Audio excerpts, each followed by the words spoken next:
The most dangerous weapon in World War I was not the machine gun or the tank, it was silence. When a battalion is cut off from its commanders, it is effectively blind. Artillery support stops, or worse, friendly fire begins. In 1916, the technology to kill had advanced faster than the ability to communicate. Armies could destroy a village from 10 miles away, but they could not talk to the men standing in it. Wireless radios were the size of refrigerators and too heavy to move during an assault. Telephone wires were strung across the battlefield, but they were fragile. A single artillery shell could sever the connection, leaving thousands of men isolated in the mud. When the wires snapped and the silence fell, the outcome of the battle rested on the shoulders of one man. The trench runner. To be a runner was widely considered a suicide mission. Statistically, it had one of the highest mortality rates of any role on the Western Front. You were not chosen because you were an Olympic sprinter. You were chosen because you had stamina, a good sense of direction, and enough courage to leave the safety of the earth. The job description was terrifyingly simple. Take a piece of paper, leave the relative protection of the trench, and run toward the explosion. The conditions these men faced were not just dangerous. They were physically impossible. The first enemy was the terrain itself. We often picture runners sprinting across flat fields, but the reality was a nightmare landscape. The ground at the Somme or Passchendaele was churned into a soup of sticky clay-heavy mud. This wasn't just wet dirt. It was a viscous trap that could swallow a man to his waist. A runner wasn't sprinting. He was wading. He was dragging 30 pounds of waterlogged wool uniform and equipment through a quagmire. If he slipped into a shell hole filled with water, he could drown before he even reached the surface. Many runners vanished simply because the earth swallowed them. Navigating this landscape required a mental map that had to be constantly updated. Artillery bombardments reshaped the geography every hour. A landmark tree or a farmhouse that existed in the morning might be a crater by the afternoon. Runners had to memorize the trench systems, which were labyrinthine mazes of mud and timber. Getting lost didn't just mean being late. It meant accidentally walking into an enemy trench or stumbling into a sector that was about to be shelled by your own side. And they had to do this while being hunted. Snipers on the German lines prioritized runners above almost everyone else. A runner carried information, and information was more valuable than a single soldier's life. If a sniper saw a man moving alone, carrying no rifle but clutching a pouch, he knew exactly what to do. To survive, runners had to move in bursts. They would crawl on their stomachs through rotting corpses and barbed wire. They would wait in shell craters for hours, listening to the snap of bullets overhead. This brings us to the psychological horror of the job. A regular infantryman fights with his unit. He has the comfort of comrades on his left and right. The runner is entirely alone. He experiences a profound, singular isolation in the middle of a chaotic crowd. He witnesses the war in a way no one else does. He sees the rear lines, the front lines, and the dead zones in between. He has to scramble over the bodies of men he ate breakfast with, unable to stop and help them. His mission is the paper in his pocket, and nothing else matters. This creates a devastating moral burden. Runners often carried messages that were desperate pleas for help. We are surrounded. We need ammo. Stop the shelling. The runner knew that if he failed, everyone he left behind would die. He carried the lives of hundreds of men in his pocket. The pressure was immense. Every time he ducked for cover, he knew he was wasting seconds that his unit didn't have. But if he rushed and got shot, the message would die with him in the mud. This resulted in a state of hypervigilance that burned men out within weeks. The adrenaline never spiked and dropped. It stayed permanently redlined. Sleep was impossible because runners were on call 24 hours a day. While the infantry rested in dugouts, the runner was moving between command posts. Physical exhaustion became a lethal factor. A tired runner moves slower. A tired runner makes mistakes in navigation.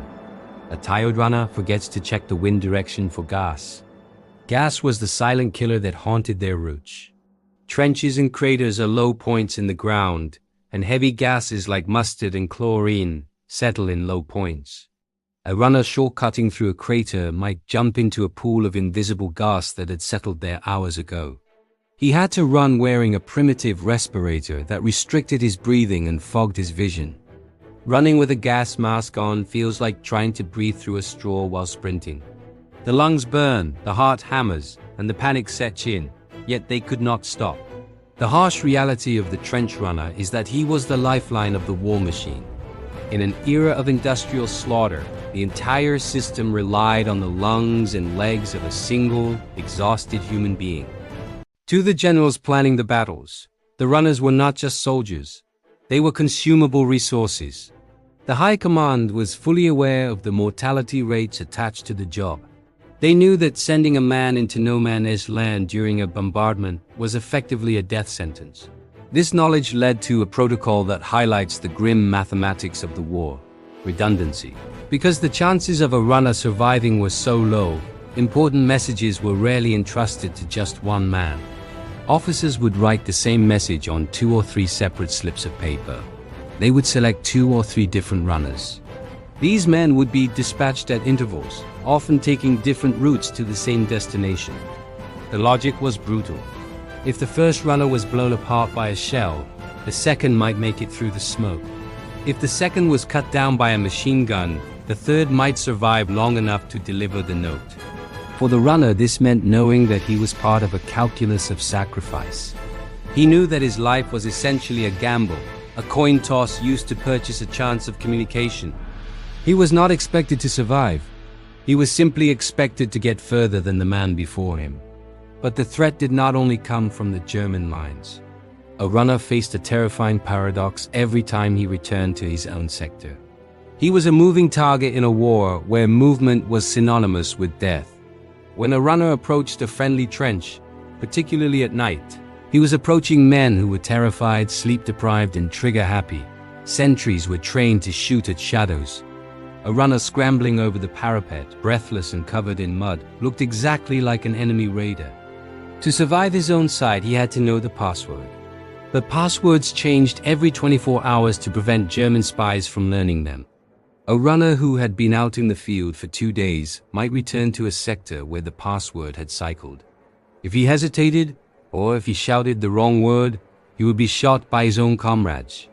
Hundreds of runners were killed by friendly fire, simply because they were too exhausted to remember the code word of the day. And exhaustion was not just a mental state. It was a physical deterioration. The calorie intake of a soldier in the trenches was barely enough to sustain a man sitting still. It was nowhere near enough to fuel a man running marathons in heavy boots through viscous clay. Runners suffered from a rapid physical breakdown. Their bodies cannibalized muscle for energy. Their immune systems collapsed. They were susceptible to every disease that flourished in the filth of the trenches. But unlike the infantry, who could lie in a dugout and shiver through a fever, the runner had to keep moving. Running with dysentery or trench foot was torture. Trench foot caused the feet to swell, rot, and turn black from constant immersion in freezing water. Every step sent a shockwave of pain up the leg. Yet, if they stopped running to tend to their feet, the message stopped with them. There was also the acoustic violence of the job. Runners had to traverse the open ground during artillery barrages. A heavy shell does not just kill with shrapnel. It kills with overpressure. The shockwave from a high explosive detonation travels faster than the speed of sound. If a runner was close enough, even if the shrapnel missed him, the blast wave could liquefy his internal organs. It could rupture his eardrums and cause immediate concussions. Runners were frequently found dead with no visible marks on their bodies. They had simply been crushed from the inside by the air pressure. Those who survived the blast were often left disoriented and deafened. Imagine trying to navigate a featureless, cratered wasteland while your ears are ringing so loudly you cannot hear the scream of incoming shells. You lose your equilibrium. You cannot tell which direction the fire is coming from. This sensory deprivation turned the landscape into a hall of mirrors. Runners would stumble in circles, eventually wandering directly into enemy fire because they had lost their bearings. And perhaps the cruelest aspect of the job was the burden of the message itself. Often, runners were carrying orders for an attack. They knew that the paper in their pocket would sentence thousands of their friends to go over the top. They were the messengers of death for their own battalions. Delivering that message successfully meant that the slaughter would continue. Failing to deliver it meant that artillery support wouldn't arrive, and the slaughter would be worse. There was no winning. There was only the run. A runner named Adolf Hitler, who served in the Bavarian army, described the experience as being a human target. It was a job that stripped a man of his ability to fight back. He had no enemy to shoot at. His only objective was to endure terror without the catharsis of combat.